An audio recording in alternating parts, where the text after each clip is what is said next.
We know that the disruption is coming. What could we add to the Draghi report that would make it better? You cannot leave that to economists or to the tech people, while the real questions are actually political and social. I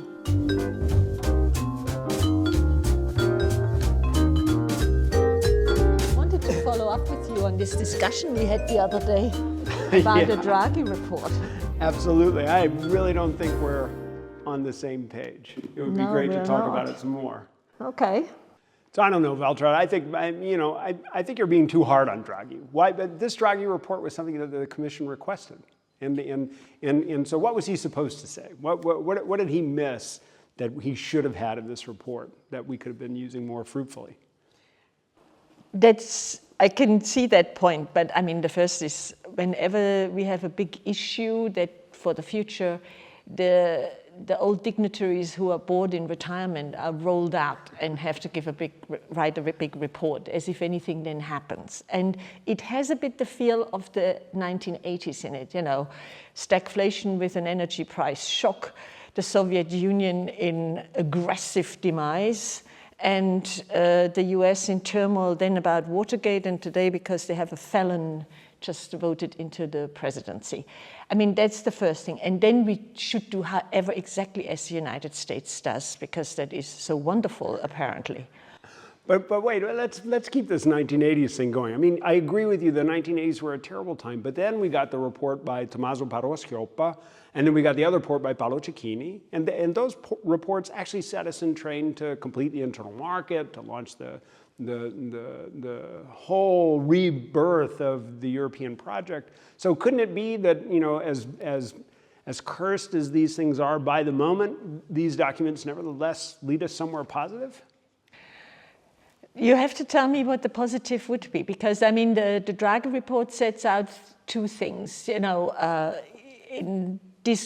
embracing disruptive innovation in the terms of artificial intelligence, investment in decarbonization, so green transition, and then rearmament, because the security of Europe can no longer be just outsourced to the United States. But the priorities he sets is really embrace disruptive innovation. And I'm not sure about it. It reminds me in many ways on what I have researched in the past, right? The hype about securitization and financial innovation. And the problem is always, it's not all completely wrong, but then they all jump at it and then it gets completely wrong. And with AI, we know so far what it will cost in terms of energy use and impeding the green transition, and in terms of disruption to the workplace, to the kind of work that will be available. Just had that in a welfare state transformation course. We can talk about that later, but it is just sure what the costs are, and the benefits are not so sure yet, except that it will create billions for billionaires. But I mean, let's go back to the idea that there's something that's not wrong about it, right? I mean, and what Draghi does focus attention on is the fact that we're not going to get more capital and we're not going to get more labor. So let's find ways to use the same amount of capital and the same amount of labor and get more output. So total factor productivity growth. I agree with you. AI has all these pathologies attached to it. But what are the other sources of innovation that we could look at that would give us more output for the same capital and the same labor? You talk a bit like an economist, but even an economist like Tony Atkinson actually wrote exactly about what this change, why this change is different. This technological innovation is different. We go from what he called the multiplicative production function, where you need both factors, labor and capital, to one that's additive. And capital can go on its own with artificial intelligence. So we may say that's good for many things, like dangerous jobs, dirty jobs, 24/7 care, where you just need sensors that find out whether an old person needs help. Draghi doesn't talk about any of these things, and the disruption it will create in social terms is just enormous. And he doesn't talk about it except, we need social inclusion, so everybody needs to get skill formation. As if that's the solution to anything. So I agree with you. There is a social disruption that's coming, and we've got to face this social disruption. But this is not a new situation. When Jacques Delors wrote his report on competitiveness, growth, and employment in 1994, the magic solution was efficient local factor markets, right? Let's get labor and capital to meet at the lowest level of aggregation. But the end result was we actually just destroyed whole territorial parts of the European Union because they worked well, these labor markets, in urban areas where there was lots of mobility and badly in rural areas. So how do we prepare for the disruption to come? We know that the disruption is coming. What could we add to the Draghi report that would make it better? But that's the question. And for that, you cannot leave that to economists or to the tech people, right? I mean, this report projects the physics envy of economists from start to finish, while the real questions are actually political and social. The question you ask is the right one. How can, it's not the role of government or politics generally to make for more disruptive innovation. It's for giving a direction to that innovation, answering some of the questions where we want to start using it. And I can see that there is a role for, say, in long-term care, because 24/7 care that we have at the moment, I mean, this requires 4 full-time employed people to do the same work according to our labor laws. So we need to find something else if not all people need or want to go into care homes. Or healthcare. I mean, there is huge, I can see there is a huge application there if you can do reading these photos with radiation, what I mean.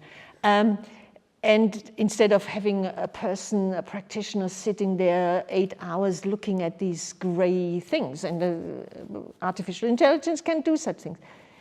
When you look at the report and the back, the theoretical and policy back report, it's none of these sectors where you could see a role supporting some of the biggest problems we have, aging, exploding healthcare costs. None of these sectors, it's about transport, carbon-intensive technologies, and so on. It's industry, old-fashioned manufacturing and industry. Nothing of these new applications where it would really help the service economy. Because, as I say, physics envy. Well, but there is an element of political discretion that he includes, though, right? I mean, his argument throughout the report is that we can't let the market alone determine where macroeconomically significant investments or structurally significant investments should be made, that the state has a role to play. And not just the state, but also the European Union. So he calls for a kind of suspension of the normal rules for competition policy so that the state or the European Union can come in and begin to create incentives to direct investment. Now, wouldn't that actually address some of the concerns that you raised? Because all you need to do is to add political discretion to all of these state incentives, and then we can begin to redirect the flow of funds into these particular service sectors that you find more important than the manufacturing sectors that Draghi advocates.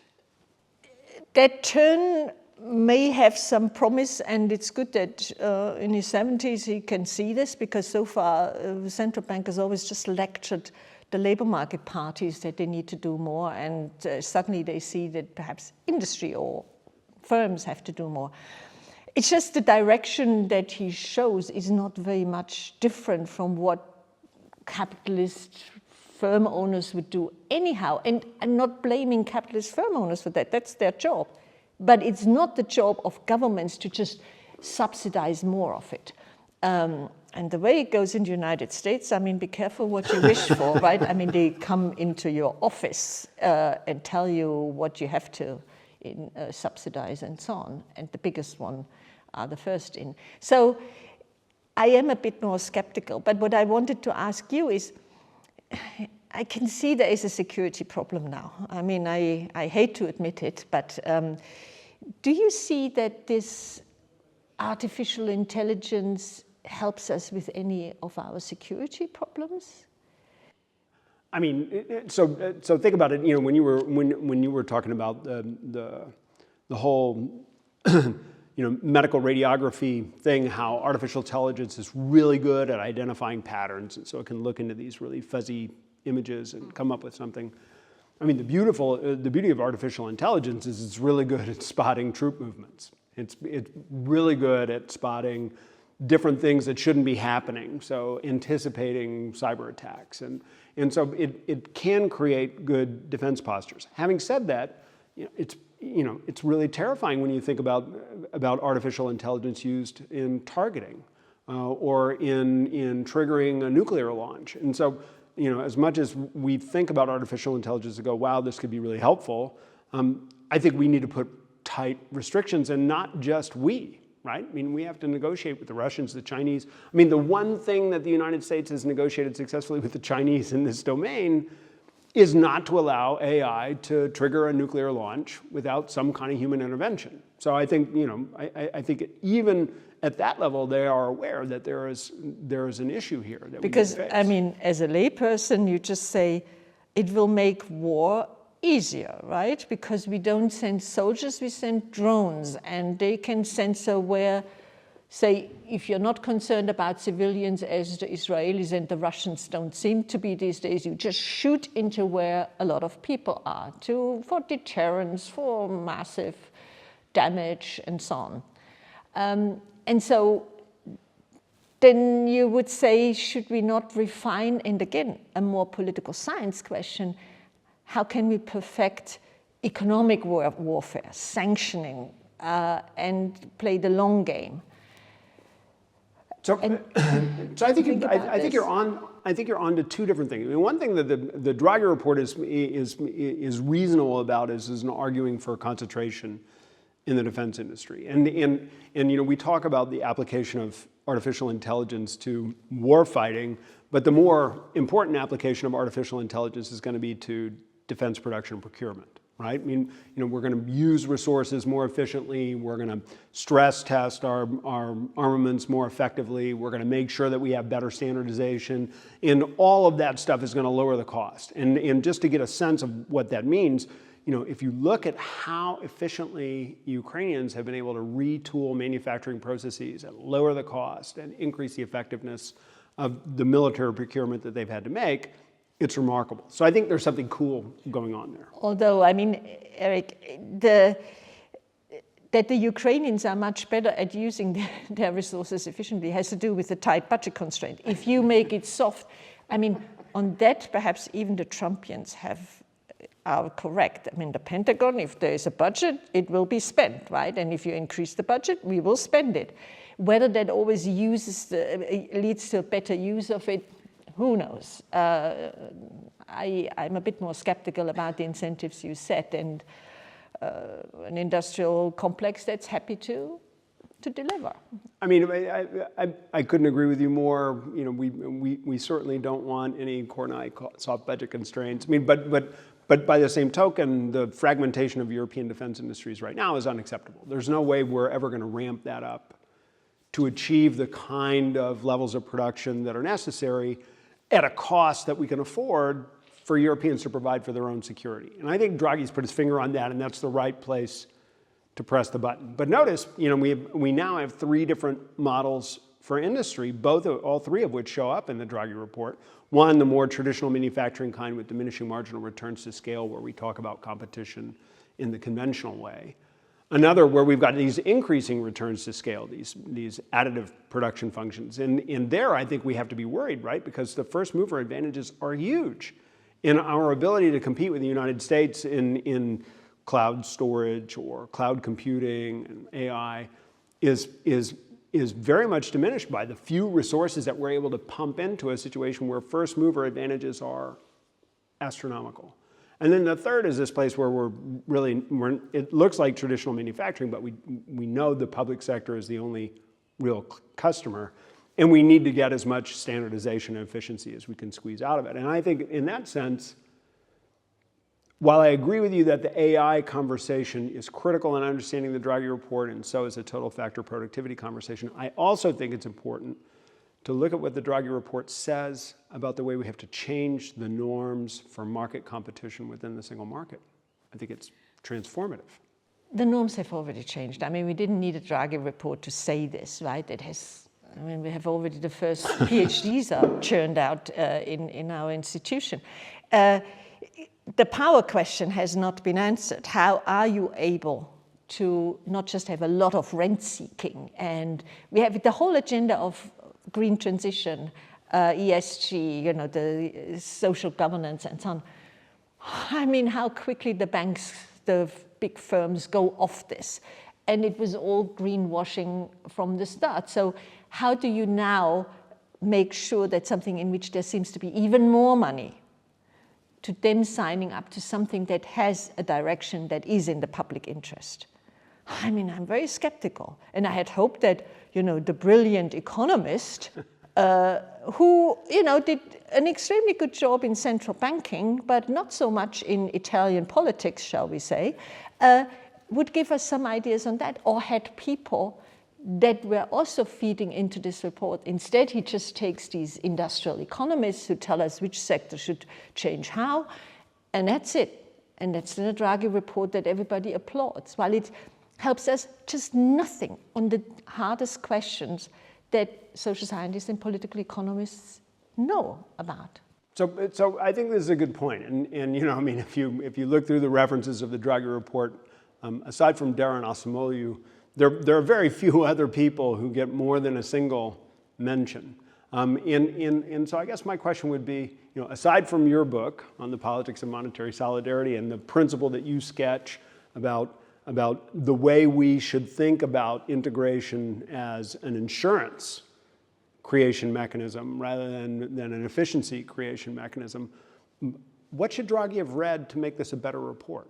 What are the books, I don't mean to put you on the spot, but what are the books that you think the Draghi report would benefit most from reading? Oh, I can immediately tell him one book by geographers, digital geographers, one from Oxford, whose name I can just remember because he was on a BBC Thinking Aloud podcast, Mark Graham, Feeding the Machine.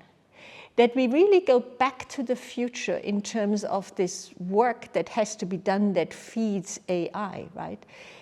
People who have to tag information, so making robots learn what do humans see. And whole teams sit there 10 hours a day, 6 days a week, and describe what they see so that a computer can learn from it. The platform work that is bringing back the 19th century, 18th century putting out system of mercantile capitalism, right? That really shows how working conditions deteriorate in the most advanced sectors of the economy. That would be the first work, and say to him, so what do welfare state researchers say how we can adapt this? And it's not all about high skill formation, right? The high skills, we need some of them, but not every work.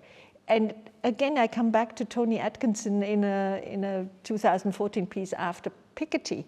He says, what we need to emphasize is technical innovation that makes people more employable, with a particular emphasis on the human dimension of the service economy. In other words, that will not be replaceable. The nurses, the doctors that make the decision, the carers, that is something that cannot be replaced. And there is a skill economy there too, but it doesn't exist because it's not productive in this measurable sense. And instead of questioning the metrics, we're questioning the adaptability of our workforce. That is what the Draghi report does. So it's funny, I have my own answer to that question about which book to read, but I want to stick to this point because I think it's so important. I agree with you that we don't measure the comprehensive productivity of a service worker, for example. But since we don't measure it, we also don't tax it. And if we don't tax their productivity, how do we use the surplus value that they create to fund all the other things that we need, right? Where do we get the tax revenue from the welfare state? If we become a service sector economy where the measurable value added is much more limited, where our ability to tax is much more limited as a consequence. But do you mean we don't tax the service worker? Every nurse pays income tax. I agree completely, but their salaries are much lower. And we can't allow their salaries to grow at the same pace as the salaries of manufacturing workers. Why can we not? Because the measurable productivity is not there, right? I mean, this is the old William Baumol We pay bankers shed loads. Why can we not pay the nurses but that's in private hospitals? But that's because bankers uniquely have measurable productivity, right? They can measure it. We don't have to agree that it's real value, but we can agree that it's real money. And so we can tax the hell out of that money. It's the fees they charge, and then we put it out. And well, if you allow the nurses to charge, or the public sector to charge for every visit we pay to the hospital, then you raise their productivity, which is it is value added per worker, and it depends on. It's all endogenous how much you allow them to earn. Well, but I agree with you on that. The problem is that if we allow them to earn more, then our medical costs go up, and the budget goes up in the state, right? So at the end of the day, we may get more tax from them, but we're going to pay a lot more money for them. I mean, but Erik, you're almost saying the economists tell us all, but there is so much work by economists themselves, to be fair to them, about that the GDP and the way we measure productivity is really not sensible for especially mature, advanced, rich economies in which the service sector is an ever bigger share. So, and no reflection on that either in that whole. I could not agree more. I mean, the whole, all that work that Daniel Muga is doing, for example, on the origins of national income accounting. I mean, the whole purpose of measuring value added was to tax so that we could finance the military. And the problem that we don't measure value added is that we can't tax what we don't measure. And if we don't tax it, then we've got a lot of economic activity that's outside of our ability to support the public sector. So how do we support the public sector? I mean, I'm with you on this, but I think this is the problem that we face. If we want to build the kind of care economy, if we want to degrow our agenda so that we actually have an economy suited to purpose and sustainable over the longer term, we still have to figure out a way to measure the things so that we can redistribute value added across the things we do to the things we need to have done. Okay. And there's more about marginal pricing or something of oil or energy consumption than on anything how we're going to finance it. He just tells us, oh, we need 800 billion per year. Thank you very much. Just where do we find that? So that 800 billion was probably the biggest mistake in the Draghi report. He threw that number out. He knew it was all going to be private sector money, or most of it.